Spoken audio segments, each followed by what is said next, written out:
Hello friends, welcome to Chandni explain. কণ্ঠ শুনেই নিশ্চয়ই বুঝতে পারছো আমি তোমাদের চাঁদনি আপু না, আমি তোমাদের মুক্তা আপু। আসলে আমি চাঁদনির বড় বোন। চাঁদনি একটু অসুস্থ, তাই আমি ভিডিও দিচ্ছি। তো চলো শুরু করছি।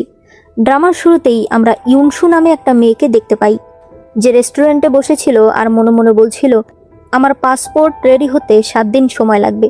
এই 7 দিন আমাকে সহ্য করতে হবে, এরপরেই আমি মুক্ত হয়ে যাব। তখনই ইয়ানজো নামে একটা মেয়ে সেখানে আসে।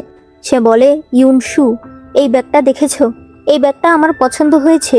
আমি লিউনকে বলেছি, ও সারা দেশ খুঁজে এটা আমাকে কিনে দিয়েছে। ওই যেদিন তোমার জ্বর এসেছিল ওই দিনই আমাকে এটা কিনে দিয়েছে। লিউন আমাকে এত ভালোবাসে, তুমি আবার হিংসা করো না তো? ইউনসু বলে, ইয়ানজো, আমি জানি লিউন তোমাকে ভালোবাসে। ইয়ানজো বলে, তাহলে তো তুমি জানোই, ওর কাছে শুধুমাত্র ওর বংশ বাড়ানোর তুমি একটা টুল। তুমি তো কোনো রকম ভালোবাসা ছাড়াই ওর স্ত্রীর জায়গা দখল করে বসে আছো। ইউনসু বলে, তুমি ঠিক বলেছ, এজন্যই এই জায়গাটা এখন আর আমি চাই না। তুমি চাইলে এই জায়গাটা আমি তোমাকে দিয়ে দিতে পারি।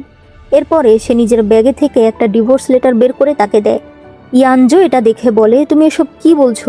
তুমি জানো লিওনের স্ত্রীর জায়গায় আসার জন্য কত মেয়েরা অপেক্ষা করছে? ওদের পরিবার এই শহরের সব থেকে ধনী পরিবার। ইউনসু বলে, আমি জানি, তবে আমি আর এই জায়গাটা চাই না। তুমি চাইলে আমি তোমাকে দিয়ে দিতে পারি। ইয়ানজো বলে, কিন্তু কেন? তখন আমাদেরকে একটু আগের সিন দেখানো হয়। ইউনসু খুশি হয়ে কেক বানাচ্ছিল আর তার 2 ছেলে মেয়ে খেলা করছিল। তখনই তার কাছে একজন লোক ফোন করে বলে, মিসেস হি, আপনার স্বামী লিউন অন্য একজন মহিলা ইয়ানজোকে নিয়ে একটা হোটেল রুম ভাড়া করতে গিয়েছিল। সেখানকার মিডিয়ার কাছে ধরা পড়ায় তারা এখন পুলিশ স্টেশনে আছে। ইউনসু তার 2 ছেলে মেয়েকে নিয়ে পুলিশ স্টেশনে যায়। লিউন তাকে দেখে বলে, তোমার এত দেরি হলো কেন? ইয়ানজো অলরেডি অসুস্থ হয়ে গেছে। ইউনসু বলে, তুমি অন্য একটা মহিলাকে নিয়ে হোটেলে গিয়েছিলে, তুমি কি আমাকে এর জবাব দেবে না? লিউন বলে, তুমি এসব কি বলছো? আমাদের মধ্যে এরকম কোনো সম্পর্কই নেই, আমরা একদম নিষ্পাপ। ইয়ানজো বলে, আমারই দোষ। আমার হঠাৎ ব্লাড সুগার কমে যায়, তাই আমি অজ্ঞান হয়ে যাই। এজন্যই তো লিউন আমাকে হোটেলে নিয়ে গিয়েছিল বিশ্রাম করানোর জন্য। ইউনসু তাকে ধমক দিয়ে বলে, আমরা স্বামী স্ত্রীর কথা বলছি, এখানে তুমি কেন কথা বলছো? তখনই ইউনসুর ছেলে মেয়ে তাকে ধাক্কা দিয়ে তার বাবার কাছে চলে যায়। ইউনসুর ছেলে মিনজা বলতে থাকে, মা, তুমি ইয়ানজো আন্টির ব্যাপারে এসব কথা কি করে বলতে পারো? তার মেয়ে মিনজি বলে, বাবা চলো আমরা ইয়ানজো আন্টিকে হসপিটালে নিয়ে যাই, মাকে এখানেই রেখে যাও। তারা চলে যাচ্ছিল, তখন মিনজা আবারও ইউনসুকে ধাক্কা মেরে ফেলে দেয়। ইয়ানজো বলতে থাকে, লিউন, এতে তো ইউনসু আপু মনে কষ্ট পাবে। মিনজা বলে, আন্টি আপনি এই নিয়ে ভাববেন না, মায়ের কাছে বাবাই পুরো দুনিয়া। বাবা যত অন্যায় করুক না কেন, মা কখনোই রাগ করে না। মিনজি বলে, আন্টি যদি আমাদের মা হতো তাহলেই হতো, তাহলে একসঙ্গে হোটেলে কেন, বাড়িতে থাকলেও কেউ কিছু বলতো না। এরপর তারা সবাই চলে যায়। ইউনসু মনে মনে বলছিল, তোমরা সবাই যখন ইয়ানজোকে ভালোবাসো, তাহলে ঠিক আছে, আমি তোমাদের মনের আশা পূরণ করে দিচ্ছি। বর্তমানে ইয়ানজো বলে, ইউনসু, তুমি কি আবার কিছু প্ল্যান করছো নাকি? ইউনসু উঠে বলে, মনে রাখবে তোমার কাছে আর মাত্র 7 দিন সময় আছে। এরপর সে যখন চলে যেতে চায়, তখন ইয়ানজো আবার তার হাত ধরে বলে, তুমি কি সত্যি এই সংসার ছেড়ে দেবে? সে বলে, অবশ্যই, আর আমি কখনোই পস্তাবো না। তখনই ইয়ানজোর কাছে লিউনের কল আসে। তখনই দেখা যায় লিউন তার ছেলে মেয়ে সহ ইয়ঞ্জোর কাছে এসেছে। মিনজা বলে, সব দোষ মায়ের, জোর করে আমাদেরকে হোমওয়ার্ক করতে বলেছে, নয়তো আমরা আগেই আসতে পারতাম। ইউনসু বাইরে থেকে এসব দেখছিল। বর্তমানে ইয়ানজো লিউনকে বলে, আমি একটা বাড়ি কিনবো, তোমার একটু সাইন লাগবে। লিউন বলে, তোমার যা কিনতে ইচ্ছে হয় তুমি কেনো। সে সেই কাগজে সাইন করে দেয়। ইউনসু এসব দেখে মনে মনে বলতে থাকে, লিউন, আমি তোমাকে 20টা বছর ধরে ভালোবাসি, 10 বছর ধরে আমরা বিবাহিত। আমি প্রথমে মনে করতাম হয়তো তুমি আমাকে ভালোবাসো না, বাচ্চা নিলেই তুমি আমাকে ভালোবাসতে শুরু করবে। তবে আমি ভুল ছিলাম, তুমি কোনো দিনও আমাকে ভালোবাসবে না। বাড়িতে ইয়ংসু কিছু জিনিস ফেলে দিতে চাইছিল। তখন বাড়ির মেইড এসে বলে, ম্যাডাম, এই পুতুলটা আপনি প্রেগনেন্ট থাকা অবস্থায় বানিয়েছিলেন, আপনি কি সত্যি এটা ফেলে দিতে চান? ইয়ংসু মনে করে সত্যিই সে প্রেগনেন্ট থাকা অবস্থায় এই পুতুলটা বানিয়েছিল। মিনজি বড় হয়ে এই কথা জানার পর সে বলতে থাকে, মা, এটা তোমার দেওয়া আমাকে প্রথম উপহার, আমি সারা জীবন এটাকে ভালোবাসবো। বর্তমানে ইয়ংসু বলে, ফেলে দিন, ওর আর এখন এই পুতুল পছন্দ না। এরপর সে সেখানে একটা পেইন্টিং দেখতে পায়, যেটা মিনজা এঁকেছিল। সে বলেছিল, মা, আমরা 4 জন সারা জীবন একসাথে থাকবো। এর মধ্যেই লিউন তার ছেলে মেয়ে সহ ভেতরে আসে। লিউন বলে, তুমি এসব কি করছো? ইউনসু বলে, এগুলো পুরনো হয়ে গেছে তাই ফেলে দিচ্ছি। লিউন তখন তার হাত ধরে ফেলে। সে বলে, ইয়ানজো ফিরে এসেছে বলে তুমি এইসব করছো? তুমি এখন এইসব জিনিসের উপর রাগ বের করছো? তখন মিনজি পুতুলটা ধরে তার মায়ের দিকে ছুঁড়ে মারে। সে বলতে থাকে, এই পুরনো পুতুল কবেই আমি ফেলে দিতে চেয়েছিলাম। ইয়ানজো আন্টি বলেছে সে আমাকে নতুন পুতুল কিনে দেবে। এরপর সে সেটা ডাস্টবিনে ফেলে দেয়। মিনজা ছবিটাকে ছিঁড়ে টুকরো টুকরো করে ছড়িয়ে দেয়। সে বলে, তোমার মতো মায়ের আমার প্রয়োজন নেই, তুমি তো দেখতেও ভালো না। ইয়ানজো আন্টি কত সুন্দর দেখতে। মিনজি বলে, ভাইয়া এসব বাদ দাও, চলো আমরা গিয়ে ইয়ানজো আন্টিকে কল করি। এরপর তারা উপরে চলে যায়। লিওন বলে, ইউনসু আমি তোমাকে কতবার বলেছি, ইয়ানজো মাত্রই দেশে ফিরেছে, তার এখন আমাকে প্রয়োজন। তবে সে কখনোই তোমার জায়গা নিতে পারবে না, আমার স্ত্রীর জায়গা সবসময় তোমারই থাকবে। ইউনসু বলে, লিওন তুমি আসলে জানোই না যে আমি কি চাই। লিওন তখন তাকে ধমক দিয়ে বলে, 2 বাচ্চার মা আবার এত নাটক করছো। সে রেগে উপরে চলে যায়। ইউনসু মনে মনে বলছিল, আমারই দোষ ছিল, আমি দিনের পর দিন নিজেকে মিথ্যা বলে গেছি যে এই সম্পর্ক একদিন ঠিক হয়ে যাবে। সে বাড়ির মেইডকে তাদের পরিবারের ছবিটা পুড়িয়ে ফেলতে বলে। এরপর সকালবেলার অ্যালার্মে ইউনসুর ঘুম ভাঙে। সে বলতে থাকে, অনেক দেরি হয়ে গেছে, এখন তো ব্রেকফাস্টও বানাতে পারবো না। পরে সে ফোনের অ্যালার্মগুলো চেক করতে থাকে। সে মনে মনে বলতে থাকে, 10টা বছর ধরে একই রুটিন পালন করছি আমি। সে আবার শুয়ে পড়তে যায়। তখনই মিনজা ঘরে আসে। সে বলে, মা তুমি আজ আমাকে উঠালে না কেন? আর এই স্কুল ইউনিফর্ম আয়রন করা নেই, এটা কিভাবে পরবো? ইউনসু বলে, মেইডের কাছে যাও। সে বলে, কেন? আগে তো সব কাজ তুমিই করতে। তখন সে মনে করে প্রতিদিন সকালে সে মিনজাকে ঘুম থেকে উঠাতো, তবে ঘুম থেকে উঠেই সে তার মাকে ধাক্কা দিয়ে বলে, তোমার কি বিরক্ত লাগে না? বর্তমানে মিনজি ঘরে এসে বলে, এগুলো কোনো স্যান্ডউইচ হলো? এগুলো মানুষ কিভাবে খায়? সে সেগুলোর মাটিতে ফেলে দেয়। আমি তোমাকে অর্ডার করছি, এখনই আমার জন্য ব্রেকফাস্ট বানাও। ইউনসু বলে, আমি ক্লান্ত, আমি আজ ঘুমাবো। তখনই তাদের বাবা ঘরে আসে আর জিজ্ঞেস করে যে কি হয়েছে। মিনজা বলে, দেখো না, মা কোনো কাজই করতে চাইছে না। মিনজি বলে, মা সারাদিন ষাঁড়ের মতো পড়ে থাকে। বাবা, আমরা ইয়ানজো আন্টিকে বাড়িতে নিয়ে আসি, সে আমাদের সব কাজ করে দেবে। লিউন বলে, ইউনসু তুমি আবার কি নাটক করছো? তখন ইউনসু উঠে বলে, আমার কোনো অসুবিধা নেই, ইয়ানজোকে বাড়িতে নিয়ে আসো, আমি না বলবো না। লিউন বলে, ঠিক আছে, কিন্তু পরে যেন না পস্তাও। এরপর তারা চলে গেলে ইউনসু মনে মনে বলতে থাকে, আমি সিদ্ধান্ত নিয়ে ফেলেছি, যাই হয়ে যাক না কেন আমি আমার সিদ্ধান্ত বদলাবো না। এরপর সে জানালা খুলে রোদ অনুভব করতে থাকে। সে নিচে আসলে দেখতে পায় ইয়ানজো এসেছে। লিউন বলে, ইয়ানজো এটাকে নিজের বাড়ি মনে করবে। মিনজা তাকে 1 গ্লাস পানি খেতে দেয়। এটা দেখে ইউনসু অনেক অবাক হয়ে যায়। তার ভীষণ খারাপ লাগে, কারণ আগে যখন সে বাজার থেকে আসতো মিনজা দৌড়ে গিয়ে তার ব্যাগটা নিয়ে যেত। মিনজি তাকে সোফায় বসাতো। মিনজি বলেছিল, মা বাড়িতে কাজের লোক আছে, তাহলে তুমি নিজে কেন বাজারে যাও? ইউনসু বলে, কারণ তোমাদের খাবার আমি নিজেই তৈরি করতে চাই। মিনজা তাকে 1 গ্লাস পানি খেতে দেয়। বর্তমানে ইয়ানজো বলে, তোমরা 2 ছেলে মেয়ে অনেক ভালো। মিনজা বলে, কারণ আপনি তো রাজকুমারী, রাজকুমারীর সেবা করা তো আমাদের দায়িত্ব। মা তো সারাদিন কাপড় ধোয় আর ফ্লোর মোছে, দেখতে কাজের মহিলার মতোই লাগে। ইয়ানজো বলে, লিউন আমি যে এভাবে তোমার বাড়িতে আসলাম, ইয়ানসু আপু আবার রাগ করবে না তো? মিনজি বলে, বাড়ির কাজের লোক যে কথা মা একই কথা, দুজনেই বাবার টাকায় খেয়ে পড়ে বেঁচে আছে, তাহলে আবার রাগ করার কি আছে? তখন ইউনসু নিচে নেমে আসে। লিউন বলে, তুমি তো এসেছো, তাহলে আমি ভালো করেই বলি, তোমার ঘরে রোদের আলো ভালো আসে, তাই ওই ঘরটা ইয়ানজোকে দিয়ে দাও, তুমি আজকে থেকে গেস্ট রুমে শোবে। ইউনসু বলে, ঠিক আছে। তখন ইয়ানজো তার কাছে এসে বলে, আপু আমি লিউন আর বাচ্চাদের খেয়াল রাখবো, তুমি বিশ্রাম করো। এরপর সে তার কাছে এসে বলে, আমি তো এসেছি, তাহলে তুমি কেন এখনো যাচ্ছ না? এরপর সে নিজেই পড়ে যায়। সবাই দৌড়ে তার কাছে যায়। লিউন বলে, ইউনসু তুমি কিন্তু অতিরিক্ত করে ফেলছো। ইয়ানজো বলে, আপু চায় না আমি এখানে থাকি, তাহলে আমি চলে যাচ্ছি। মিনজি বলে, তুমি কেন যাবে? যাবে তো উনি। মিনজা তাকে একটা ধাক্কা দিয়ে ফেলে দেয়, এমনকি তাকে মারতেও যায়।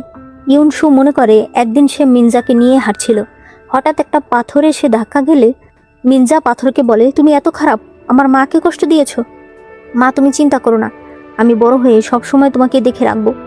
বর্তমানে ইউনসু মনে মনে বলছিল, যেই ছেলে আমাকে বাঁচাতে চেয়েছিল, যেই ছেলে বলেছিল সারা জীবন আমাকে দেখে রাখবে, সে আজ হাত তুলেছে আমার উপর। লিউন বলে, তুমি এখনো কেন ইয়ানজোর কাছে ক্ষমা চাইছো না? ইউনসু উঠে এসে ইয়ানজোকে একটা ধাক্কা মারে। এরপর বলে, ভালো করে দেখো, ধাক্কা এভাবে মারতে হয়। লিওনও তাকে ধাক্কা মেরে ফেলে দেয়। এরপর ইয়ানজোকে কোলে নিয়ে সোফায় বসায়। এরা সবাই তার যত্ন করতে শুরু করে। ইউনসুর মনে পড়ে আগে তার ছেলে মেয়েরা তার সঙ্গেও এরকমই করত। লিওন আবার ওপরে চলে যাচ্ছিল। মিনজা সোফার উপরে থাকা একটা বালিশ নিচে ফেলে দিয়ে বলে, এটা মা বানিয়েছে, দেখতে কি বিশ্রী। সে পা দিয়ে সেটাকে লাথি দিচ্ছিল। তবে ইউনসু কিছুই বলে না। লিওন মনে মনে বলছিল, কেমন যেন ইউনসুকে অদ্ভুত লাগছে। এরপর ইউনসু খাবার রান্না করে। সে মনে করে আগে তার ছেলে মেয়েরা তার রান্না করা খাবার নিয়ে কারাকারি করত। বর্তমানে মিনজা এসে টেবিলের উপর থেকে খাবার নিয়ে ফেলে দেয়। মিনজি বলে, আন্টি, আমরা আপনার রান্না খেতে চাই, আপনি রান্না করুন না। ইউনসু সেই খাবারগুলো আবারও তোলে। অন্যদিকে ইয়ানজো ছেলে মেয়ে দুজনকে হোটেল থেকে আনা কেক খেতে দেয়। ইউনসু এটা দেখে তাদেরকে না করে। সে বলে, তোমাদের দুজনেরই বাদামে অ্যালার্জি রয়েছে, তোমরা এই কেক খেতে পারবে না। ইউনসুর দুই ছেলে মেয়ে তাকে ধাক্কা দিয়ে ফেলে দেয়। মিনজা বলে, তুমি আসলে চাও না যে আমরা ইয়ানজো আন্টির সঙ্গে ভালো থাকি। মিনজি বলে, অ্যালার্জি হয়েছে তো কি হয়েছে, আন্টি যেহেতু এনেছে তাহলে আমরা খাবই। তারা দুজনেই কেক খায় আর এরপরেই তারা দুজনেই অসুস্থ হয়ে যায়। ইউনসু বাড়ির মেয়েদের তাড়াতাড়ি ডাক্তার ডাকতে বলে। এরপর ডাক্তার এদেরকে দেখে বলে, এখন এরা সুস্থ আছে, তবে ভবিষ্যতে যেন আর কখনোই অ্যালার্জিক খাবার না খায়। ইয়ানজো গিয়ে তাদের পাশে বসে পড়ে। তখনই লিওন সেখানে আসে। সে ইউনসুকে বলতে থাকে, তুমি ভালো করেই জানো যে ছেলে মেয়ে দুজনেরই বাদামে অ্যালার্জি রয়েছে, তারপরও সেই খাবার কেন খেতে দিলে? ইউনসু বলে, তুমি ভালো করে শুনে রাখো, কেক এনেছে ইয়ানজো। ইয়ানজো বলে, কেক সত্যিই আমি এনেছি, তবে আমি তো ডাইনিং টেবিলের উপর রেখে চলে গেছি। আমি এসে দেখি ইউনসু অলরেডি ছেলে মেয়েকে সেই কেক খাইয়ে ফেলেছে। লিওন বলে, ইউনসু, মানুষ এত খারাপ কি করে হয়? ইয়ানজোর ওপরে রাগ বের করার জন্য তুমি ছেলে মেয়ের ক্ষতি করছো। ইউনসু বলে, আমি করিনি, ও মিথ্যা বলছে। লিওন বলে, ইয়ানজো কখনোই মিথ্যা বলে না। ইয়ানজোর ওপর অপবাদ দেওয়ার জন্য তুমি নিজের ছেলে মেয়েকে মারতে রাজি আছো। ইউনসু হাত ছাড়াতে গিয়ে অনেক দূরে পড়ে যায়।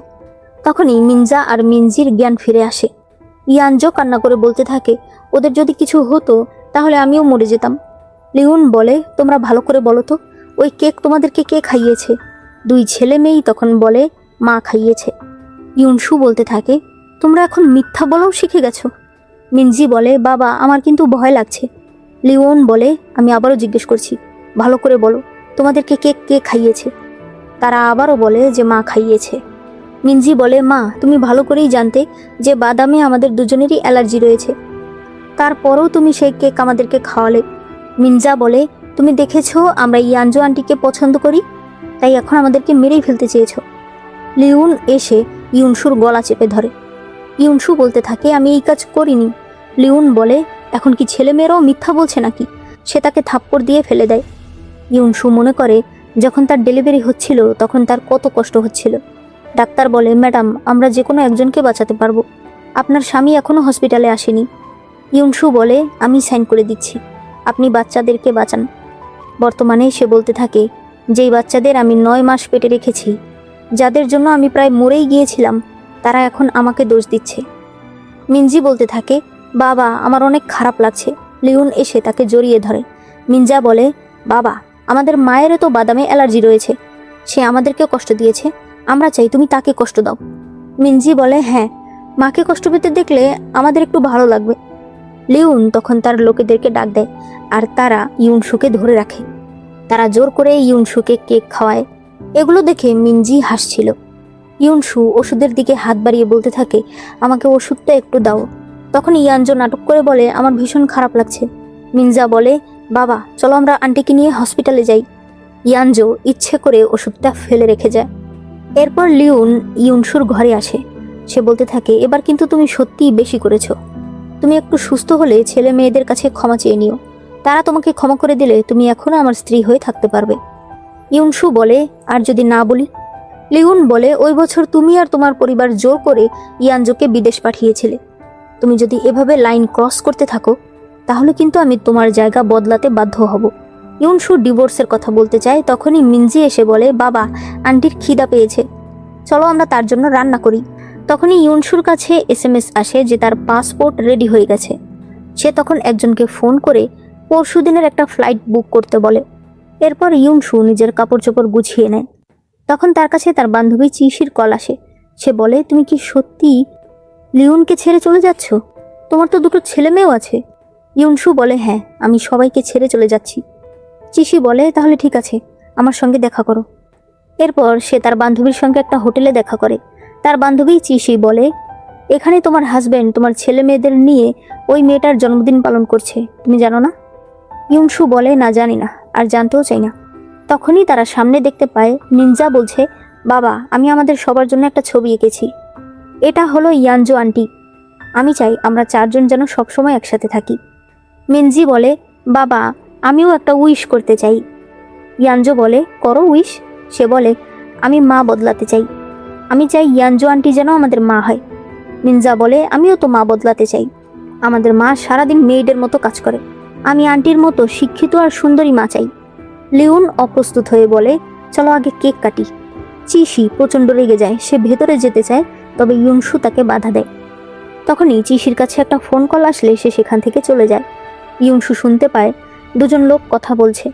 একজন বলে, আমি শুনেছি লিওন আর ইয়ানজো নাকি আগে থেকেই একজন আরেকজনকে ভালোবাসে। ইউনসুর পরিবারই ইয়ানজোকে বিদেশ যেতে বাধ্য করেছিল। মেয়েটা বলে, নয়তো কি, নয়তো ইউনসুর মতো মেয়ে লিওনের স্ত্রী হতে পারতো নাকি?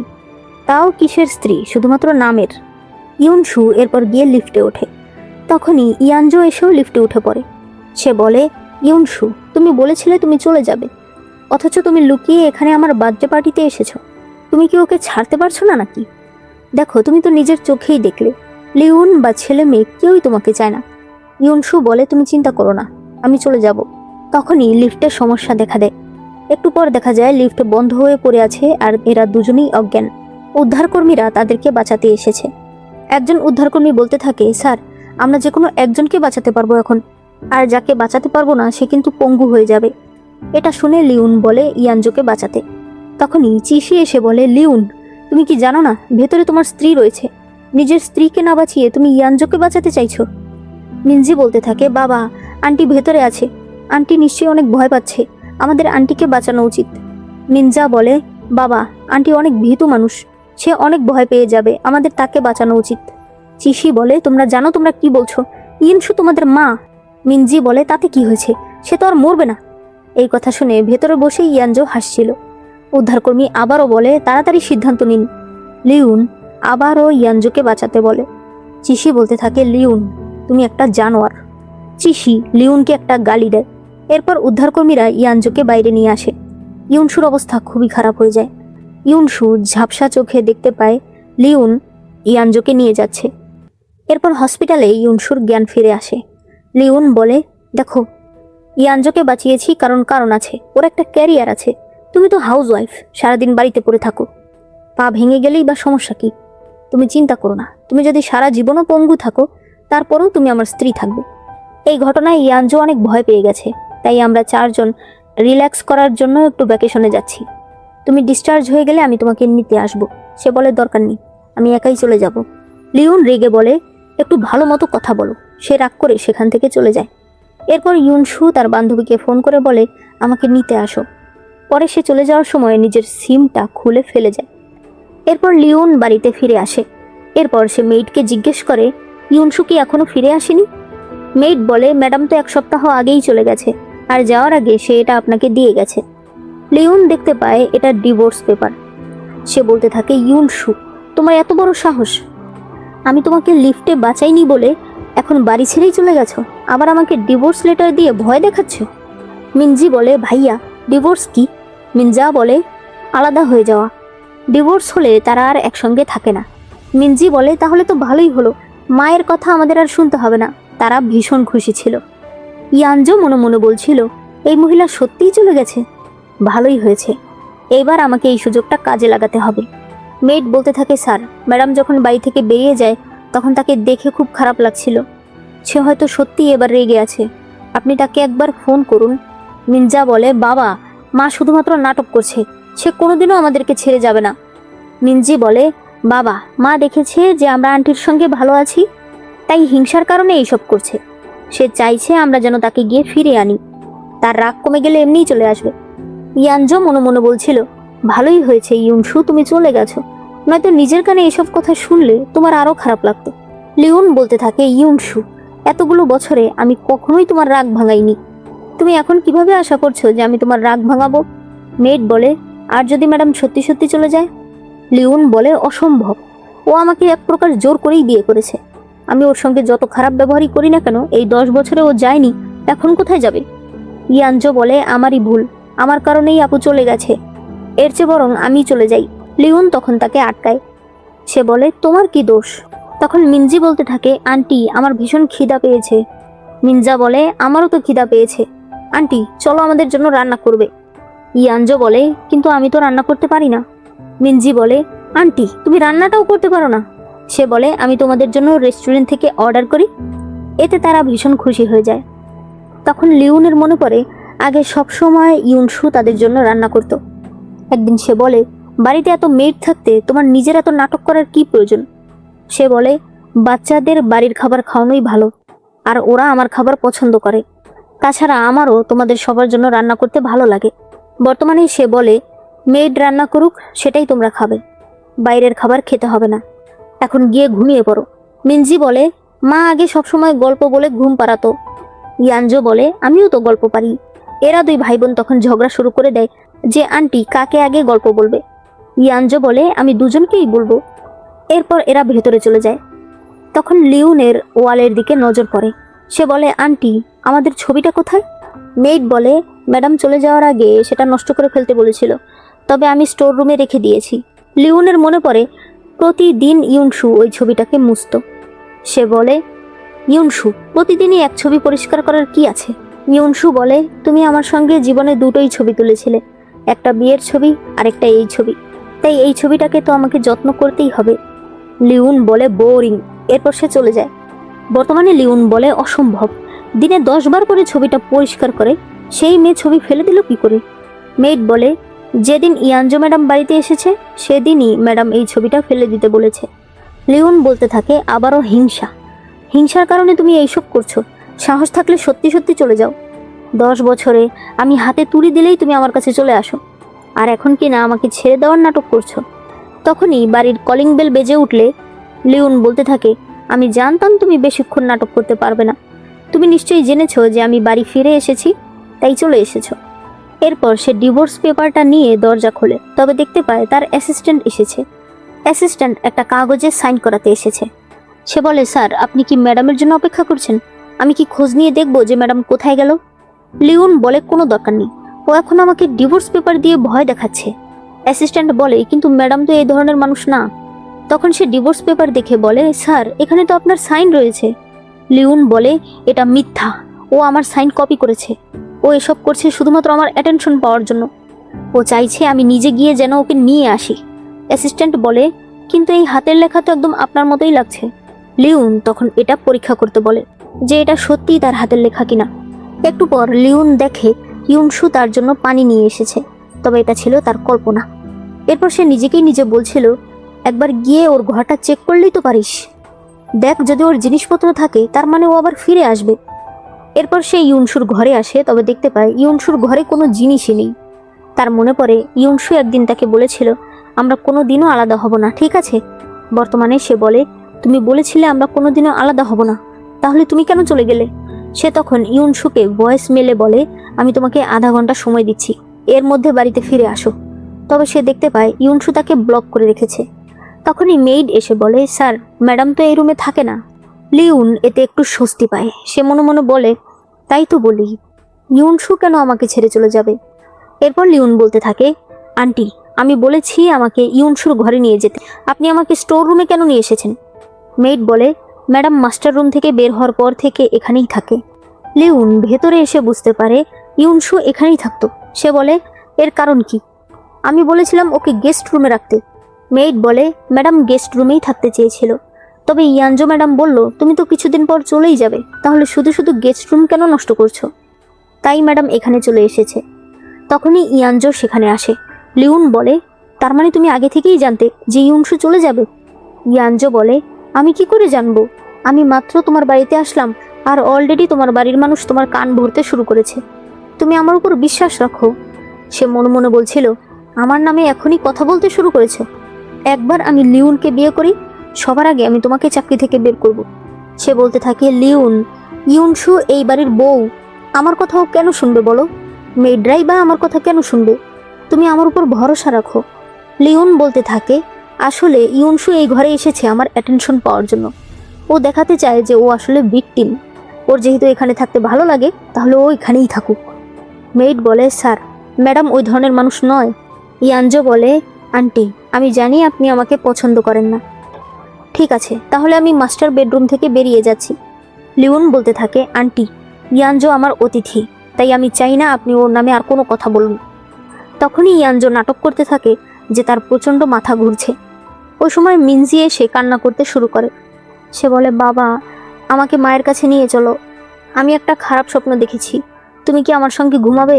লিওনের মনে পড়ে মিনজি আগে যখনই খারাপ স্বপ্ন দেখে ঘুম থেকে উঠে পড়তো, তখন ইউনসু গিয়ে তাকে সান্ত্বনা দিত, সেটা যত রাতই হোক না কেন। বর্তমানে ইয়ানজো বলে, তোমার বয়স 6 বছর, এখন থেকেই তোমাকে আলাদা শুতে হবে, তোমার বাবার দিনে কাজ থাকে, তুমি একটা মেয়েদের সঙ্গে ঘুমাও। মিনজি বলে, আমি এত কিছু জানি না, আমি বাবার সঙ্গে ঘুমাবো। লিওন তখন মিনজিকে কোলে করে নিয়ে চলে যায়। ইয়ানজোর ভীষণ রাগ হচ্ছিল যে মিনজি তার প্ল্যান নষ্ট করে দিয়েছে। এরপর দেখা যায় লিওন ঘুমিয়ে পড়ছিল আর তার ছেলেমেয়েরা তার সঙ্গে এখনো দুষ্টামি করে যাচ্ছিল। আয়নায় নিজেকে দেখে লিওনের মেজাজ খারাপ হয়ে যায়। সে বলে, অলরেডি রাত 1টা বাজে, তোমরা আর কখন ঘুমাবে? আগামীকাল স্কুলে যেতে হবে, তাড়াতাড়ি ঘুমিয়ে পড়ো। মিনজি বলে, বাবা, তুমি একটুও ভালো না, একে তো তুমি ঘুম পাড়াতে পারো না, আবার আমাদেরকেই দোষ দিচ্ছ, আমাদেরকে মা এনে দাও। তারা দুজনেই তখন চিৎকার করে বলতে থাকে, আমরা মা চাই। লিওন কান চেপে ধরে মনে মনে বলছিল, ইউনসু, তুমি কিভাবে সামলাও? এভাবে করে এখন তুমি আমাকে শিক্ষা দিচ্ছ নাকি? যদি সাহস থাকে তাহলে আর ফিরে এসো না। এদিকে দেখা যায় ইউনসু কান্ট্রি এমএ এসেছে। সে মনে মনে বলছিল, আমার জায়গা এখানেই, ছোট থেকে আমি এখানেই বড় হয়েছি, মাঝখানে একজনকে ভালোবেসে অনেক বড় বড় স্বপ্ন দেখেছিলাম, সেই স্বপ্ন ভেঙে গেছে, তাই এখন আবার আগের জায়গায় ফিরে এসেছি। তখনই সেখানে একটি গাড়ি থামে। ইওয়ান নামে একটি ছেলে আর ছোট্ট একটি মেয়ে যার নাম তিয়ান, এরা দুজন সেখানে নামে। ইওয়ান ইউনসুকে দেখে চিনতে পারে, কারণ তারা দুজন এক স্কুলেই পড়েছে। ইউনসু বলতে থাকে, ইওয়ান, আমি ভাবিনি এত বছর পর তোমাকে দেখতে পাবো। ইওয়ান জিজ্ঞেস করে, তোমার পায়ে কি হয়েছে? সে বলে, বেশি কিছু না, কয়েকদিনের মধ্যেই ঠিক হয়ে যাবে। ছোট্ট মেয়েটি বলতে থাকে, এই আন্টি দেখতে কত সুন্দর। ইউনসু বলে, এটা কি তোমার মেয়ে? সে বলে, না, এটা আমার বড় বোনের মেয়ে। 1 বছর আগে ওর বাবা মা দুজনেই কার অ্যাক্সিডেন্টে মারা গেছে, এখনও আমার সাথেই থাকে। ইওয়ান বলে, মনে হচ্ছে তুমি মাত্রই এখানে এসেছো, চলো, কাছেই আমার বাড়ি, একসঙ্গে একবেলা খাবারও খেলাম, গল্পও করলাম। এরপর বাড়িতে ইওয়ান রান্না করছিল। ইউনসু তিয়ানের চুল দেখছিল, যেটা দেখে ইওয়ানের মনে পড়ে আগেও স্কুলে থাকা অবস্থায় ইউনসু একটা কুকুর ছানাকে এভাবে আদর করত। তিয়ান একটা ছবি দেখিয়ে বলে, আন্টি দেখো, আমার মা এরকম দেখতে। সে তার পা দেখে বলে, আন্টি তুমি চিন্তা করো না, আমি মামাকে বলে অনেক ভালো ডাক্তারের ব্যবস্থা করব, তুমি তাড়াতাড়ি সুস্থ হয়ে যাবে। ইউনসু মনে মনে বলছিল, এই মেয়েটা মায়ের জন্য কেমন করছে, আর আমার ছেলেমেয়েরা মা দেখতে পারে না। পরে তারা একসঙ্গে খাবার খেতে যায়। এদিকে লিওন কফি খেয়ে বলতে থাকে, এটা কি ধরনের কফি? মেইড বলে, সরি স্যার, আমরা ম্যাডামের মতো কফি বানাতে পারি না। লিওনের মনে পড়ে আগে প্রতিদিন ইউনসু তার জন্য কফি বানাতো। সে তার ছেলে মেয়েদের বলে, তোমরা আজ স্কুল ইউনিফর্ম পরোনি কেন? তারা বলে, কারণ স্কুল ইউনিফর্মের যে অবস্থা, আগে মা প্রতিদিন রাতে আয়রন করে রেখে দিত, আজ কেউই ইউনিফর্ম আয়রন করেনি। মিনজি বলে, বাবা, তোমার কোট দেখতেও কেমন লাগছে, তোমার টাইয়ে কতগুলো ভাঁজ পড়ে আছে। লিওন তখন টাই খুলে রেখে দেয়। ওই সময় ইয়ানজো সেখানে আসে। সে বলতে থাকে, আসলে গতকাল রাতে আমি অনেকক্ষণ পর্যন্ত সিনেমা দেখেছি, তো তাই তোমাদের কাপড় চোপড় আয়রন করার কথা মনে ছিল না। মিনজি অমলেট খেতে গিয়ে এটা তার একদমই ভালো লাগে না, সে সেটা ছুঁড়ে ফেলে। মিনজা দুধ খেতে গিয়েও সেটা ছুঁড়ে দেয়। তারা বলতে থাকে, এগুলো ভালো লাগে না, আমরা মায়ের রান্না করা খাবার চাই। লিওন রেগে বলতে থাকে, এখন কি বাড়ির একটা কাজও ঠিক মতো হবে না? মেইড বলে, স্যার, আমরা তো কাজ করছি, এখন আপনাদের পছন্দ না হলে কি করব? মিনজা বলে, আন্টি, আপনি আমাদের সকল কাজ করবেন, আপনি তো মায়ের থেকেও বেশি স্মার্ট, আপনি কাজ করলে অবশ্যই মায়ের থেকেও ভালো করতে পারবেন। এরপর লিওন বলতে থাকে, ইয়ানজো, ছেলে মেয়েদের তো মায়ের প্রয়োজন, ওদের মা একটু রেগে আছে, কয়েকদিন তুমি একটু ওদেরকে দেখে রাখো। সে তার হাতে একটা কার্ড দেয়। ইয়ানজো মনে মনে বলছিল, ইউনসু, সাহস থাকলে আর ফিরে এসো না, এমন জায়গায় গিয়ে লুকাও যেন এরা তোমাকে খুঁজেই না পায়। এরপরে ইয়ানজো ছেলে মেয়েদেরকে স্কুল থেকে নিয়ে আসে। ছেলেমেয়েরা তাদের জুতা ব্যাগ সব ছুঁড়ে দেয়। মিনজা বলতে থাকে, আন্টি, এই সপ্তাহে এই নিয়ে 2বার আপনি আমাদেরকে আনতে ভুলে গেছেন, এমনটা হলে কিন্তু আমি বাবাকে জানাবো। মিনজি বলে, আন্টি, আগামীকাল ক্রাফট প্রজেক্ট রয়েছে, মায়ের ক্রাফট অনেক সুন্দর হতো, আপনি কিন্তু মায়ের কাছে হারতে পারবেন না। ইয়ানজো আর এইসব সহ্য করতে পারছিল না। অন্যদিকে লিওন কল্পনা করে, আগে সব সময় প্রতিদিন ইউনসু তার জন্য লাঞ্চ নিয়ে আসতো, তার শরীর মাসাজ করে দিত। বর্তমানে লিওনের অ্যাসিস্ট্যান্ট এসে বলে, স্যার, আমি আপনার সিগনেচার পরীক্ষা করিয়েছি, এক্সপার্টরা বলেছে এই সিগনেচার আসল, কেউ এটা নকল করেনি, আর এই সিগনেচার হয়েছে প্রায় 1 মাস হয়ে গেছে, তাই অলরেডি আপনাদের ডিভোর্সও কমপ্লিট হয়ে গেছে। লিওন বলতে থাকে, এটা কি করে সম্ভব? ইউনসু কখনোই আমাকে কোনো কিছু সাইন করার জন্য দেয়নি। তখন তার মনে পড়ে ইয়ানজো তাকে একটা পেপার সাইন করিয়েছিল। বর্তমানে লিওন তার অ্যাসিস্ট্যান্টকে বলে দেয়, যেই রেস্টুরেন্টে সে এই ডিভোর্স পেপারে সাইন করেছে তার একটা ভিডিও ফুটেজ নিয়ে আসতে। পরে সে অ্যাসিস্ট্যান্টের ফোন থেকে ইউনসুকে কল করে, তবে সেটাও বন্ধ ছিল। তখনই তার কাছে একটা ফোন আসলে সে চিৎকার করে বলতে থাকে, ইউনসু, আর কতদিন তুমি বাইরে থাকবে? তবে ফোনের ওপার থেকে বলা হয়, স্যার, মিটিং শুরু হয়ে গেছে। এদিকে ইয়ানজো কোনো কিছুই তৈরি করতে পারছিল না। তখন মিনজি এসে এটা দেখে বলে, আপনি এগুলো কি বানাচ্ছেন? আপনি তো আমার মায়ের ধারে কাছেও নেই। ইয়ানজো তখন তাকে ধাক্কা দিয়ে বলে, চুপ করো, আমি তোমার মা নই। সে তখন কান্না করতে শুরু করলে মিনজা এসে বলে, আপনি আমার বোনকে ধাক্কা দিয়েছেন, আমি এখনই বাবাকে বলছি। ইয়ানজো তার ঘড়িটাকে ফেলে দিলে মিনজা তাকে ধাক্কা দেয়। ইয়ানজো বলতে থাকে, আজ তোমাদেরকে আমি একটা শিক্ষা দিয়েই ছাড়বো। সে তাদের দুজনকে স্টোর রুমে বন্দি করে দেয়। মিনজি শুধু চিৎকার করে বলছিল, আমি মাকে চাই, মাকে নিয়ে আসো। বাইরে মেইড বলে, ম্যাডাম, বাচ্চারা অন্ধকার খুবই ভয় পায়। ইয়ানজো বলতে থাকে, আপনি চুপ করুন, আমি বলে দিচ্ছি, আমার অনুমতি ছাড়া এই ঘরের দরজা কেউ খুলবে না। সে চাবিটা অন্য একটা মেইড, শাওমেই, তাকে দিয়ে দেয়। এই মেইড কিছু বলতে চাইলে ইয়ানজো বলে, আপনি ভুলে যাবেন না, ভবিষ্যতে আমিই হব এখানকার কর্ত্রী, ছেলে মেয়েদের অন্যায়ের শাস্তি দেওয়ার অধিকার আমার আছে।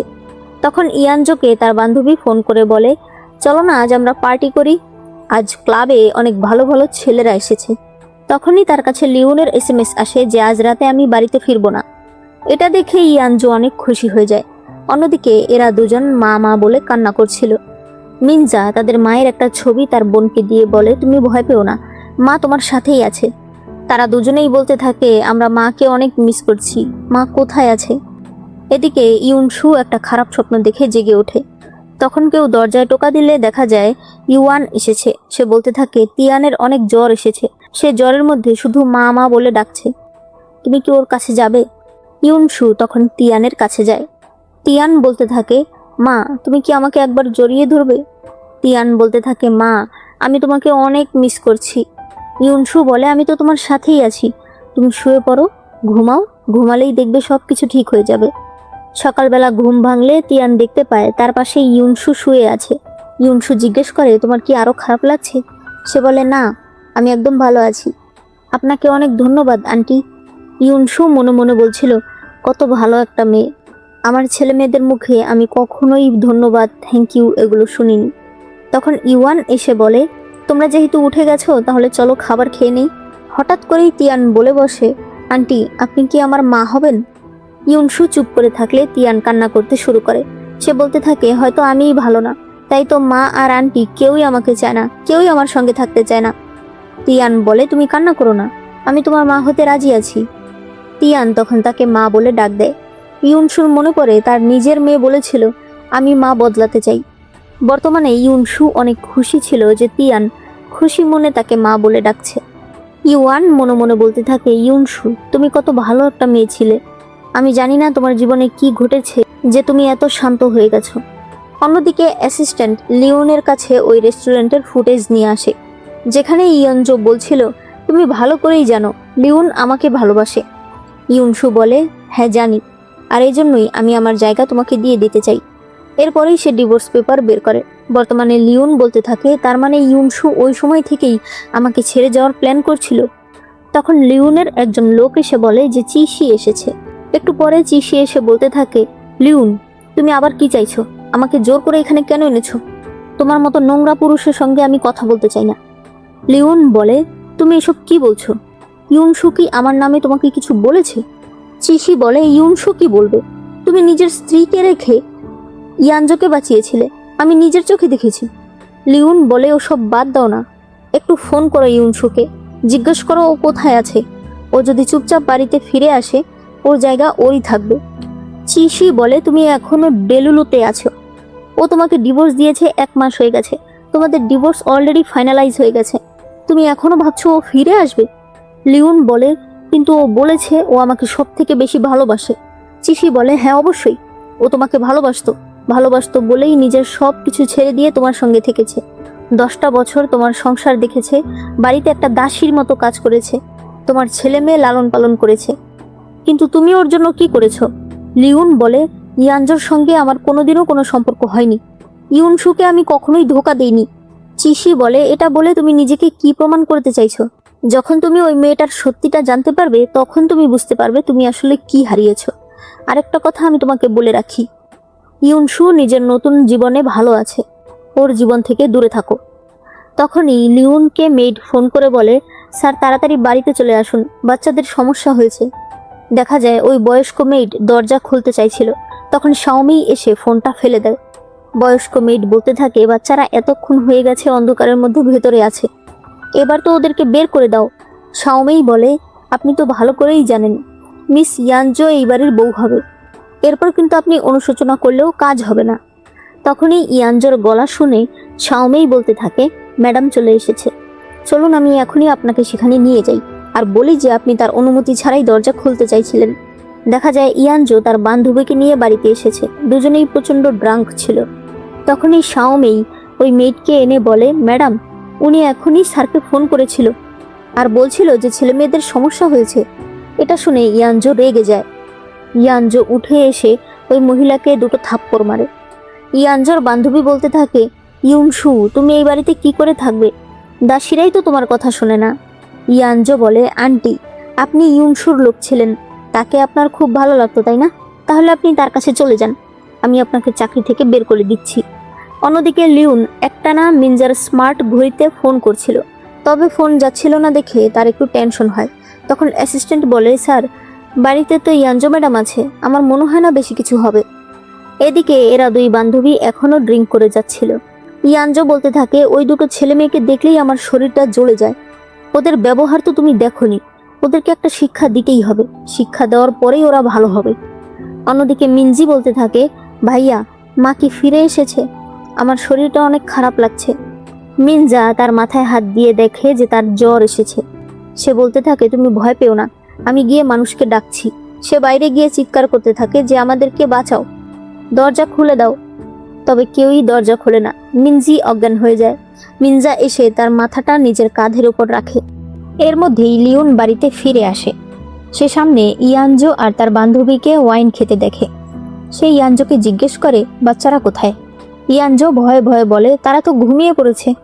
তখনই লিওন ওপরের শব্দ শুনে তাড়াতাড়ি স্টোর রুমে আসে। ইয়ানজো তাকে বাধা দিতে চাইলে লিওন তাকে ধাক্কা দিয়ে ফেলে দেয়। সে ভেতরে এসে দেখে তার ছেলে মেয়ে দুজনেই বসে আছে। লিওন মিনজিকে কোলে নিলে মিনজি বলে, বাবা আমার ভীষণ ভয় লাগছে। এরপরেই 2 ছেলে মেয়েই অজ্ঞান হয়ে যায়। তারা তাড়াতাড়ি করে নিচে আসলে ইয়ানজো বলে, তুমি আমার কথাটা তো শোনো। লিওন তাকে ধাক্কা দিয়ে ফেলে দেয় আর বলে, তুমি শুধু দোয়া করতে থাকো আমার ছেলে মেয়েরা যেন ভালো থাকে, নয়তো তুমি বুঝবে আমি কেমন মানুষ। তখন শাওমি এসে ইয়ানজোকে উঠিয়ে বলে, ম্যাডাম এখন কি হবে?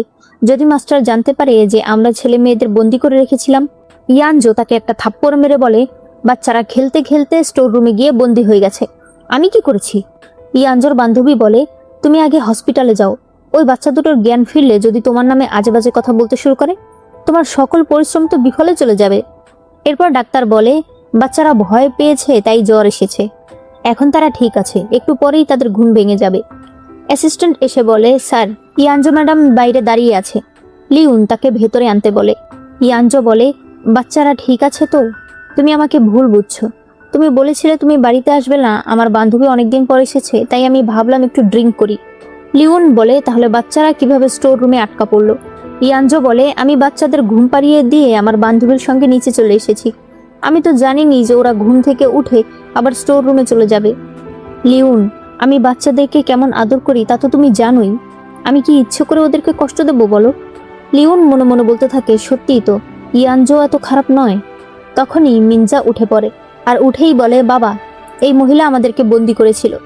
লিওন বলে, তুমি ভালো করে বলো, ও কি করেছে? মিনজা আবারও বলতে যায়, তখন ইয়ানজো তার হাত ধরে ফেলে। সে বলে, তুমি এসব কি বলছো? আমি তো তোমাদের ঘুম পাড়িয়ে এসেছিলাম, তোমরা লুকোচুরি খেলতে গিয়ে সেখানে আটকে গেছো। মিনজা বলতে থাকে, আন্টি, আপনি আমার হাতে ব্যথা দিচ্ছেন। লিওন তখন ইয়ানজোকে ধমক দিলে ইয়ানজো উঠে পড়ে। লিওন বলে, তুমি সত্যি করে বলো, গত রাতে কি হয়েছিল? তোমার ভয় পাওয়ার কোনো কিছুই নেই। মিনজা বলে, আন্টি আমার বোনকে মেরেছে। আমি তোমার কাছে বিচার দিতে চাইলে সে আমাদেরকে নিয়ে বন্দি করে দিয়েছে। সে বলছিল সে নাকি আমাদেরকে শিক্ষা দেবে। লিওন তখন উঠে ইয়ানজোর গলা চেপে ধরে। তখনই মিনজি উঠে পড়ে। ইয়ানজো বলতে থাকে, মিনজি, তুমি তোমার বাবাকে বলো আমি তোমাকে কখনোই কষ্ট দিইনি, তুমি তো খেলছিলে, তাই না? মিনজি বলে, বাবা, এই মহিলা আমাকে আর ভাইয়াকে বন্দি করে দিয়েছে। আমরা কত কান্নাকাটি করেছি, তবে কেউ আমাদের বাঁচাতে আসেনি।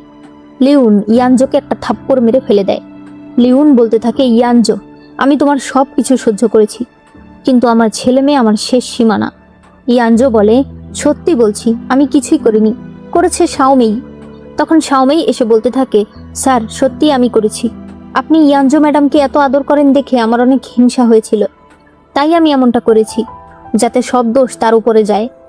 তখন সে মনে করে গতকাল রাতেই ইয়ানজো তাকে টাকা দিয়েছে আর বলেছে, যদি সত্যি আমি পরিস্থিতি সামলাতে না পারি তাহলে তুমি সবকিছু স্বীকার করে নেবে। বর্তমানে লিওন বলে, তাই নাকি? তাহলে তো তুমি সফল হয়েছো, তাহলে এখন কেন পুরো সত্যিটা আমাকে জানিয়ে দিলে? শাওমেই বলে, স্যার, আমি অনেক দুর্বল মানুষ, বাচ্চারা অসুস্থ হয়ে গেলে আমি ভীষণ ভয় পেয়ে যাই।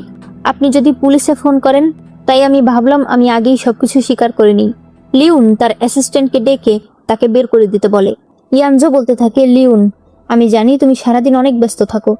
ইউনসুও বাড়িতে নেই, আমি তোমাকে কথা দিচ্ছি আমি ছেলে মেয়েদেরকে দেখে রাখবো। তবে ছেলে মেয়েরা তার তাকানো দেখে উল্টো ভয় পাচ্ছিল। মিনজা বলে, বাবা, আমরা এই আন্টিকে চাই না। ইয়ানজো বলতে থাকে, তোমরা এভাবে মিথ্যা বলো না, আমি এতগুলো দিন তোমাদেরকে দেখে রাখিনি বলো। সে মনে মনে বলছিল, তোদেরকে তো একটা শিক্ষা দিতেই হবে। তখনই মিনজা মিনজি দুজনেই বলে ওঠে, বাবা, আমরা আন্টিকে চাই না, আমরা মাকে চাই। লিওন তখন তার অ্যাসিস্ট্যান্টকে ডেকে বলে, তুমি কি খোঁজ নিয়েছিলে ম্যাডাম কোথায় গেছে? অ্যাসিস্ট্যান্ট বলে, ম্যাডাম গত মাসেই কান্ট্রি এমে চলে গেছে, মানে অন্য একটা শহরে চলে গেছে। লিওন সেখানে যেতে চাইলে ইয়ানজো বলে, তুমি সেখানে যেতে পারবে না। লিওন বলে, তুমি আমাকে মিথ্যা বলে ডিভোর্স পেপারে সাইন করিয়েছো। ইয়ানজো ভয় পেয়ে বলতে থাকে, ইউনসু আমাকে করতে বলেছে, আমি তোমাকে ভালোবাসি তাই এমনটা করেছি। লিওন বলে, চুপ করো, আজকেই তুমি আমার বাড়ি থেকে বেরিয়ে যাবে আর কখনোই আমার সঙ্গে কোনো যোগাযোগ করবে না। এরপর তারা ছেলে মেয়েকে নিয়ে চলে যায়। ইয়ানজো মনে মনে বলছিল, অসম্ভব, কোনোভাবেই আমি ওদেরকে ইউনসুকে খুঁজে পেতে দেব না। এরপর দেখা যায় লিওন তার ছেলে মেয়েদের নিয়ে ঘুরতে এসেছে। সে তার অ্যাসিস্ট্যান্টকে বলে দেয় সেও কান্ট্রি এমে যাচ্ছে, তার অফিসের কাজ সে সেখান থেকেই করবে। এরপর সে বলে, তোমাকে বলেছিলাম মিস্টার ঝোয়ের খোঁজ করতে, তুমি কি খোঁজ পেয়েছো? অ্যাসিস্ট্যান্ট বলে, না, তেমন কোনো খোঁজ পাইনি, তবে শুনেছি ওনার নাতনির নাকি কয়েকদিন পর জন্মদিন, সেখানে গেলে হয়তো আপনি তার সঙ্গে দেখা করতে পারবেন। লিওন মনে মনে বলছিল, কান্ট্রি এমে মিস্টার ঝোয়ের অনেক বড় ব্যবসা রয়েছে, উনি যদি আমাকে সাহায্য করে তাহলে আমিও আমার সকল ব্যবসা নিয়ে সেখানে থাকতে পারবো। আমি জানি ইউনসু আমার কাছে আসবে না, তাহলে আমি না হয় তার কাছে গিয়ে থাকলাম। মিনজা বলতে থাকে, বাবা, মা কি আর আমাদেরকে ভালোবাসে না? সে কেন অন্য শহরে চলে গেল? মিনজি বলে, বাবা, মা কি এখনো আমাদের উপর রেগে আছে? লিওন বলে, তোমাদের মা তোমাদেরকে অনেক ভালোবাসে, তোমরা যদি একটু সুন্দর করে কথা বলো সে অবশ্যই ফিরে আসবে। মিনজা বলে, আগে বাবা মায়ের সঙ্গে কত খারাপ ব্যবহার করতো, তারপরও মা কখনো যায়নি। সে যদি দেখতে পায় যে বাবা আমাদেরকে নিয়ে এসেছে তাকে নেওয়ার জন্য, সে তো খুশি হয়ে আমাদের সঙ্গে যাবে। মিনজি বলে, তাই তো, সে আমাদেরকে দেখলে নিশ্চয়ই ক্ষমা করে দেবে। এরপর কয়েকদিন পরের সিন দেখানো হয়।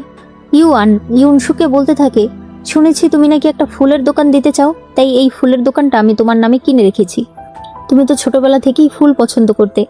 ইউনসু বলে, তোমার আমার ছোটবেলার কথাও মনে আছে? সে বলে, তোমার সব কথাই আমার মনে আছে। তখন তিয়ান বলে, মামা, তুমি কি মাকে পছন্দ করো নাকি? তোমাদেরকে একসঙ্গে খুব ভালো লাগে আর তোমাদের সঙ্গে আমি একসঙ্গে থাকতে চাই। ইউনসু তাকে এসব কথা বলতে না করে। সে মনে মনে বলছিল, ইউয়ানের নিশ্চয়ই কোনো গার্লফ্রেন্ড আছে। ইউয়ান তিয়ানকে বলে, এইসব বিষয়ে আমি তাড়াহুড়া করতে চাই না।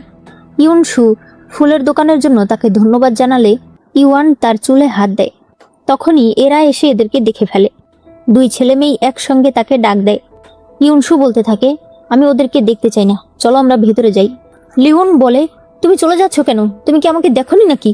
মিনজা বলে, মা তুমি পালাচ্ছ কেন? আমরা কি তোমাকে খেয়ে ফেলবো নাকি?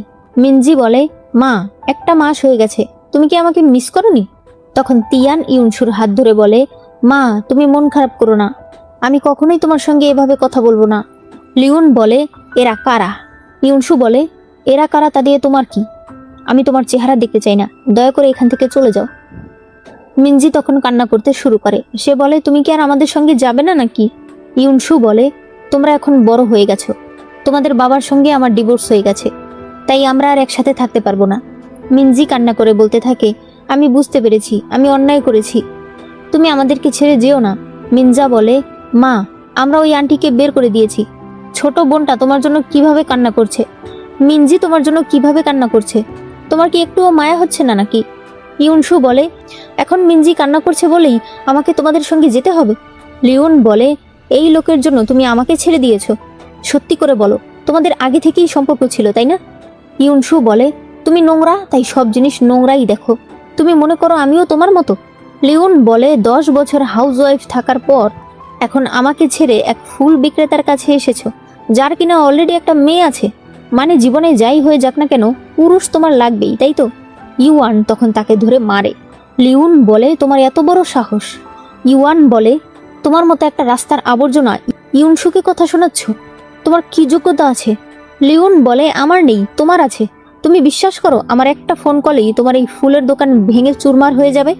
তখন ইউনসু সামনে এসে বলে, তুমি যদি এরকমই করতে থাকো তাহলে আমি তোমাকে আরো ঘৃণা করব।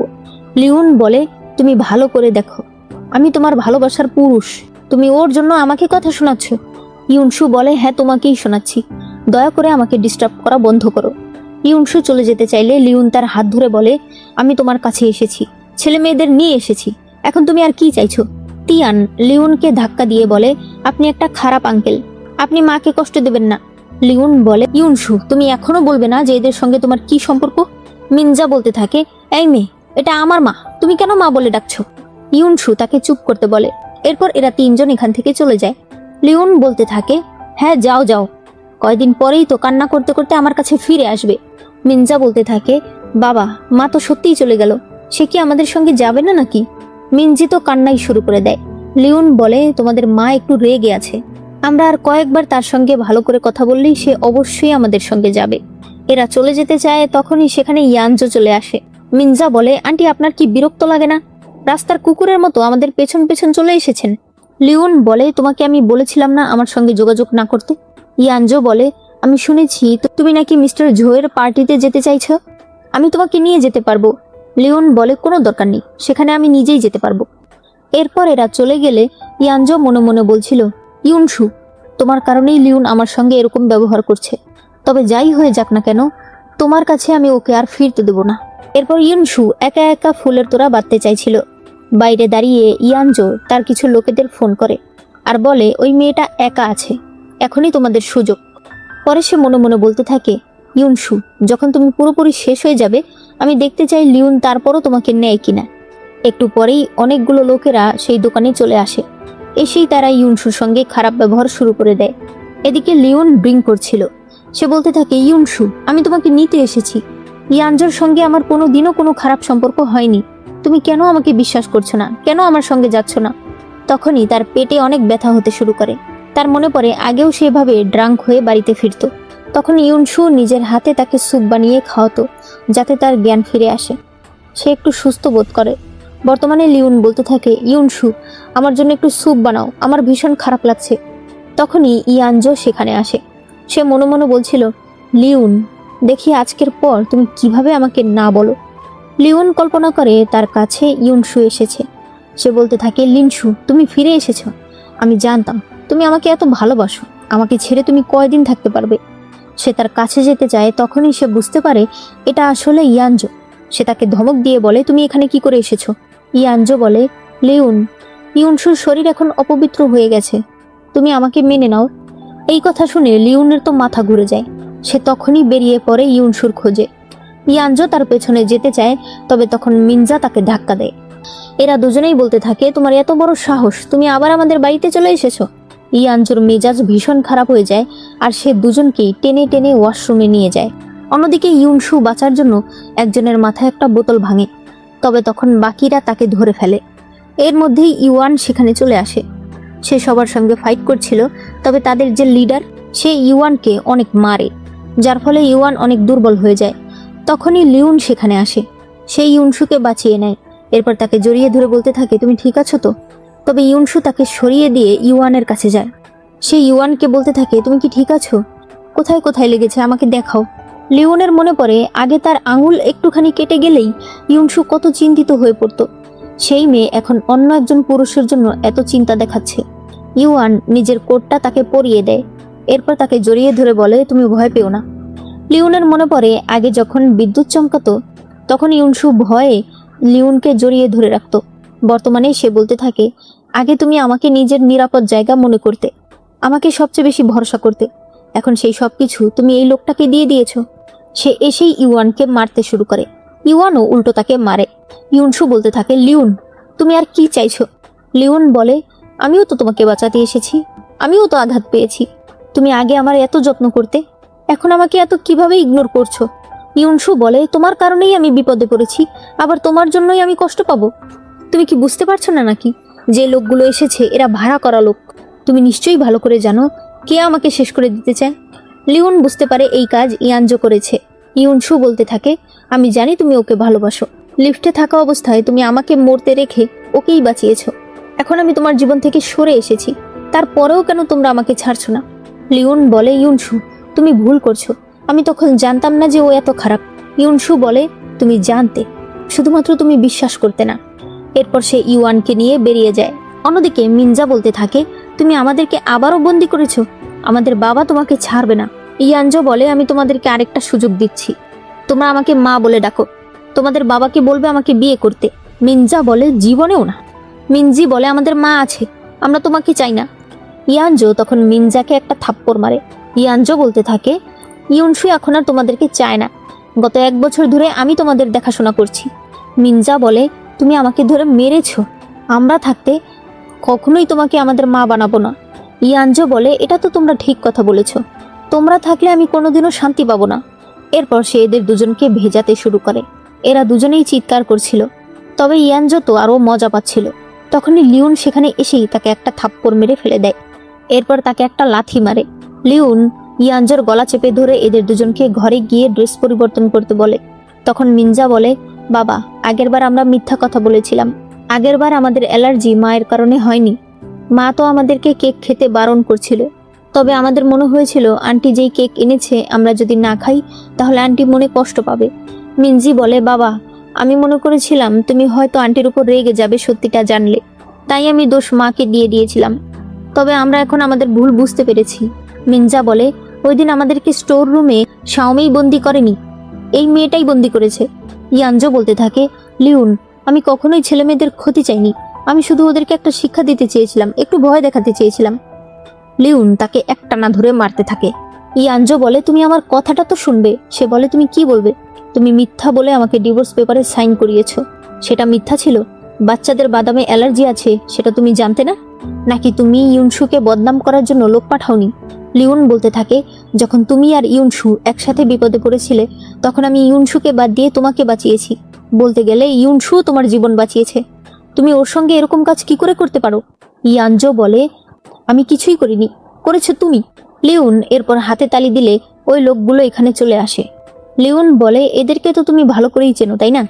যেই ওষুধ তুমি ইউনসুকে খাওয়াতে চেয়েছিলে আমি চাই সেই ওষুধ তুমি একটু টেস্ট করে দেখো। এরপরেই এরা সবাই ইয়ানজোর উপরে ঝাঁপিয়ে পড়ে। এরপর আমাদেরকে ঝো পরিবারের বার্থডে পার্টি দেখানো হয়। লিওন তার ছেলে মেয়ে সহ এখানে এসেছে। মিনজা বলতে থাকে, বাবা, আমরা এখানে কেন এসেছি? আমাদের তো মায়ের কাছে যাওয়া উচিত। লিওন বলে, আমি অনেক বড় অন্যায় করে ফেলেছি, তোমাদের মা এখন আমার সঙ্গে যাবে না, তাই আমি আমার ব্যবসা এখানে আনতে চাই। প্রতিদিন তোমার মায়ের কাছে ক্ষমা চাইলে সে অবশ্যই আমাকে ক্ষমা করে দেবে। এরপর আশেপাশের মহিলারা বলতে থাকে, মিস্টার ঝোয়ের নাতির বয়স 6 বছর। শুনেছি গত বছরই নাকি তার বাবা মা একটা প্লেন ক্র্যাশে মারা গেছে। পরিবারের সবাই তাকে ভীষণ আদর করে। একজন বলে, তাহলে ওই ছোট্ট মেয়েটার মন জয় করতে পারলেই তো পুরো ঝো পরিবারের মন জয় করা যাবে। এই কথা শুনে লিউন তার ছেলে মেয়েকে বলে, মিস্টার ঝোয়ের নাতি তোমাদের বয়সী। যখন সে আসবে তখন তোমরা অবশ্যই তার সঙ্গে বন্ধুত্ব করতে চাইবে। এরপর পার্টি শুরু হয়ে যায়। তিয়ান ইউনসুর হাত ধরে ভেতরে আসে। ইউনসুকে দেখেই এরা সবাই সেখানে যায়। মিনজি বলতে থাকে, মা তুমি কি আমাদেরকে খুঁজতে এসেছো? ইউনসু তিয়ানকে একটু সামনে গিয়ে দাঁড়াতে বলে। লিওন বলতে থাকে, তার মানে আগের দিন তুমি যে কথাগুলো বলেছিলে সেগুলো রাগের মাথায় বলেছিলে, তাই না? ইউনসু বলে, তুমি স্বপ্ন দেখছো। লিওন বলে, তুমি যদি আমার জন্য না এসে থাকো তাহলে কেন এসেছো? এটা মিস্টার ঝোয়ের পার্টি, তোমার ওই ফুল বিক্রেতার এখানে আসার কোনো যোগ্যতা নেই। ইউনসু, আমি জানি আমি অন্যায় করেছি। আমি ইয়নজোকে এখন আমার জীবন থেকেই সরিয়ে দিয়েছি। তুমি এবার আমার সঙ্গে ফিরে চলো। ইউনসু তখন রেগে যায়। সে বলে, তোমার আর ইয়নজোর ব্যাপারে আমি কোনো কিছুই শুনতে চাই না। আমি বলেছি তুমি আমার থেকে দূরে থাকবে। এরপরেই মিস্টার ঝো আর তার ছেলে ইউয়ান সেখানে আসে। লিওন মনে মনে বলতে থাকে, ওই ফুল বিক্রেতা ঝো কোম্পানির সিইও। এদিকে ইয়ানজোর অবস্থা খুবই খারাপ ছিল। সে বলতে থাকে, ইউনসু আমি তোমাকে অনেক ঘৃণা করি। এরপরে সে একটা চাকু নিয়ে ঘর থেকে বের হতে চায়, তবে দেখতে পারে দরজা আটকানো। তখন সে জানালা দিয়ে ঝাঁপিয়ে নিচে পড়ে। ওই সময় রাস্তা দিয়ে একটা গাড়ি এসে তাকে ধাক্কা দিয়ে দেয়, তবে তার তেমন কিছু হয় না। সে সামনে এগিয়ে যেতে থাকে। মিস্টার ঝো তার নাতনির জন্মদিনে সবাইকে আসার জন্য ধন্যবাদ জানায়। মিনজি বলতে থাকে, বাবা ওনারা কি আমাদের থেকেও ধনী? মিনজা বলে, বাবা মা তো আরো ধনী লোকের কাছে গেছে, তাহলে তো সে আর আমাদের কাছে আসবে না। মিস্টার ঝো তার নাতনিকে জন্মদিনের উপহার হিসেবে একটা ডায়মন্ডের মুকুট পরিয়ে দেয়। ইউয়ান তিয়ানকে জন্মদিনের উপলক্ষে একটা জমির দলিল দেয়, আর ইউনসু তিয়ানের জন্মদিন উপলক্ষে নিজের হাতে বানানো একটা কেক দেয়, যেটা দেখে তিয়ান অনেক খুশি হয়। মিনজি বলতে থাকে, বাবা মা তো আগে আমাদের জন্য কেক বানাতো। লিওন মনে করতে থাকে, ইউনসু সবসময় নিজের হাতে কেক বানাতো। তিয়ান সবাইকে নিজের জন্মদিনে আসার জন্য ধন্যবাদ জানায়। এরপর বলতে থাকে, এই উপলক্ষে আমি আমার মাকে সবার সঙ্গে পরিচয় করিয়ে দিতে চাই। সে বলে, আমার মায়ের নাম ইউনসু। আমার মা অনেক ভালো, আমি সারা জীবন তার সঙ্গে থাকতে চাই। মিনজি বলে, বাবা ও কেন আমার মা নিয়ে যাবে? এরপরই এরা সেখানে চলে আসে। মিনজি বলতে থাকে, মা ও কেন তোমাকে মা বলে ডাকছে? মিনজা বলে, তুমি আমাদের মা, ওর কি যোগ্যতা আছে তোমাকে মা বলে ডাকার? ইউনসু বলে, তিয়ান আমার মেয়ে। লিওন বলে, ইউনসু তুমি জানো তুমি কি বলছো? ওরা এই শহরে সব থেকে ধনী মানুষ। তুমি একটা ডিভোর্সি মহিলা, 2 বাচ্চার মা, তুমি কোন যোগ্যতায় ওর মা হবে বলতে পারো? তিয়ান বলতে থাকে, আঙ্কেল আপনি আমার মাকে এসব কথা বলবেন না। ইউয়ান বলে, লিওন তুমি ভালো হয়ে যাও, আমি কিন্তু ইউনসুর মতো এত ভালো নই।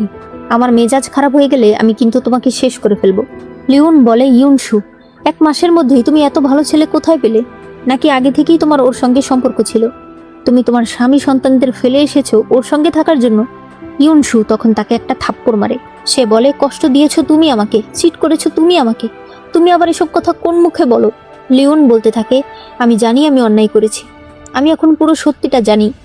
আমি ইয়ানজোকে অনেক বড় শাস্তি দিয়েছি, ও আর কখনোই তোমার কাছে আসতে পারবে না। মিনজি বলে, মা তুমি তো বলেছিলে তুমি কখনোই আমাদের ছেড়ে যাবে না। মিনজা তো এবার চিৎকার করে কান্না করতে শুরু করে। সে বলতে থাকে, মা আমরা ওই মহিলাকে চাই না, আমরা তোমাকে চাই। ইউনসু বলে, আমি কখনোই তোমাদের সঙ্গে যাব না। লিওন তোমার আমার বিয়ের সম্পর্ক 10 বছরের। 10 বছরের সংসারের জন্য যা করতে হয় আমি তাই করেছি, বদলে শুধু অবহেলা আর অপমান পেয়েছি। তারপরেও আমি তোমাদের সঙ্গে থাকতে চেয়েছি, কিন্তু এইবার তোমরা পুরো সীমানা অতিক্রম করে ফেলেছ। লিওন তখন মাটিতে বসে নিজেকে নিজে থাপ্পড় মারতে শুরু করে। সে বলতে থাকে, আমি জানি তুমি অনেক কষ্ট পেয়েছো, তুমি আমাকে একটা সুযোগ দিয়ে দেখো, এখন থেকে আমি তোমার সঙ্গে খুব ভালো ব্যবহার করব। ইউনসু বলে, তুমি কি জানো না আমাদের অলরেডি ডিভোর্স হয়ে গেছে? লিওন বলে, না আমি সাইন করিনি, ইয়ানজো আমাকে মিথ্যা বলে সাইন করিয়েছে, আমি এই ডিভোর্স তুলে ফেলতে চাই। ইউনসু বলে, তুমি যদি এটা তুলে ফেলো তাহলে আমি তোমার নামে ডিভোর্সের জন্য কেস করব।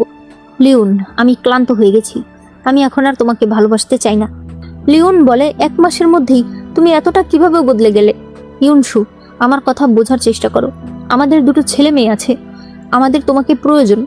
ইউনসু বলে, তোমাদের আমাকে প্রয়োজন নেই, তোমাদের এমন একজন লোক প্রয়োজন যে কোনো শর্ত ছাড়াই তোমাদের সকল কাজ করে দেবে, যার সকল কাজ পারফেক্ট হবে আর বদলে সে কোনো কিছু চাইতে পারবে না। আমাকে ক্ষমা করো, আমি আর সেই কাজ করতে পারবো না। এই বলে সে চলে যায়। তখনই ইয়ানজো এসে ইউনসুর গলায় চাকু ধরে। ইউনসু বলতে থাকে, তুমি একটু শান্ত হও।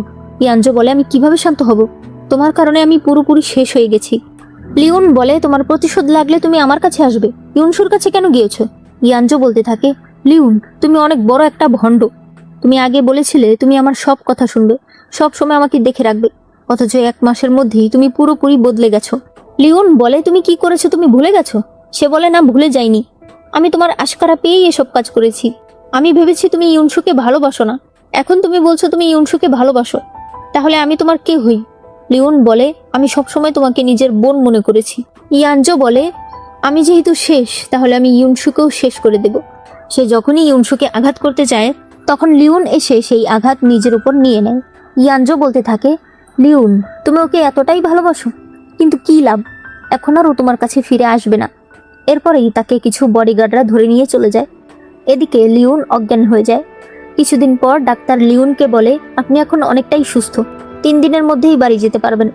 লিওন অ্যাসিস্ট্যান্টকে জিজ্ঞেস করে, ইউনসু কি হসপিটালে এসেছিল? অ্যাসিস্ট্যান্ট বলে, ম্যাডাম প্রতিদিনই এসেছে। তখনই এরা 3 জন হসপিটালে আসে। ইউনসু ইউয়ানের হাত ধরে বলে, লিওন, আমি আর ইউয়ান এখন একসাথে আছি, তুমি দয়া করে আমাকে ভুলে যাও। মিনজি বলে, মা, তুমি কি সত্যি আর আমাদের কাছে ফিরে আসবে না? ইউনসু বলে, মিনজি, তোমরা দুজনেই আমার রক্ত, এটা আমি কখনোই অস্বীকার করতে পারবো না। তবে যেভাবে তোমরা বাদাম খাইয়ে আমাকে মারতে চেয়েছিলে, যেভাবে আমাকে লিফটে ফেলে চলে এসেছিলে, সেগুলো ভোলার মতো ক্ষমতা আমার নেই। আমার পক্ষে কোনোভাবেই আর তোমাদের সঙ্গে থাকা সম্ভব না। তোমরা বড় হলে অবশ্যই আমার ব্যাপারটা বুঝতে পারবে। এরপর এরা বাইরে চলে আসে। ইউনসু ইউয়ানের হাত ছেড়ে দিয়ে বলে, তোমাকে ব্যবহার করার জন্য দুঃখিত। ইউয়ান বলে, ইউনসু, আমি সত্যিই তোমাকে পছন্দ করি। তোমাকে পছন্দ করি বলেই এতগুলো বছরে আমি কোনো মেয়ের সঙ্গে সম্পর্কে জড়াইনি। তুমি কি আমাকে একটা সুযোগ দেবে? ইউনসু রাজি হয়ে যায়। তিয়ান তখন খুশি হয়ে বলতে থাকে, আমার ইচ্ছা তাহলে পূরণ হয়েছে, এখন আমি সারা জীবন মায়ের সঙ্গে থাকতে পারবো। আর এখানেই এই ড্রামাটি শেষ হয়ে যায়। ড্রামাটি আমার কাছে মোটামুটি ভালোই লেগেছে। তোমাদের কাছে কেমন লেগেছে সেটা অবশ্যই কমেন্ট করে জানিয়ে দিও। অবশ্যই ভিডিওতে লাইক করো, আর চ্যানেলে নিউ হয়ে থাকলে চ্যানেলটাকে সাবস্ক্রাইব করে দিও।